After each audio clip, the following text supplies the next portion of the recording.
ওমানের চিকিৎসা বিজ্ঞানের ইতিহাসে এক নতুন অধ্যায় যুক্ত হলো। দেশটির রয়্যাল হাসপাতালের ন্যাশনাল হার্ট সেন্টারের একদল চিকিৎসক প্রথমবারের মতো সফলভাবে একজন রোগীর দেহে কৃত্রিম হৃদযন্ত্র প্রতিস্থাপন করেছে।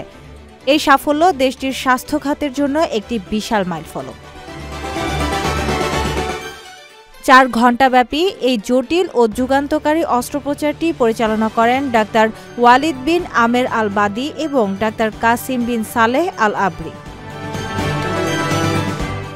চিকিৎসকরা জানান, এই প্রক্রিয়ায় রোগীর স্বাভাবিক হৃৎপিণ্ড অপসারণ করা হয়নি, বরং হৃদযন্ত্রের বাম পাশে একটি যান্ত্রিক ডিভাইস বসানো হয়েছে যা রক্ত সঞ্চালনে সহায়তা করবে এবং হৃৎপিণ্ডের কর্মক্ষমতা ফিরিয়ে আনবে।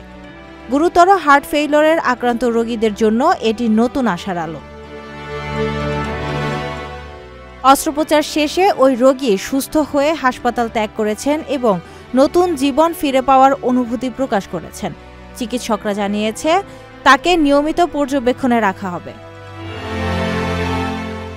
ওমান ভিশন 2040-এর লক্ষ্য পূরণে এবং দেশটির স্বাস্থ্য খাতের আধুনিকায়নে এই অর্জন বিশেষ ভূমিকা রাখবে বলে আশা করা হচ্ছে। ভ্রমণের নতুন ঠিকানা SWG ট্রাভেল, বিশ্বজুড়ে ট্যুর, টিকেট, হোটেল এক ক্লিকেই। SWG ট্রাভেল আপনার বিশ্ব ভ্রমণের বিশ্বস্ত সঙ্গী।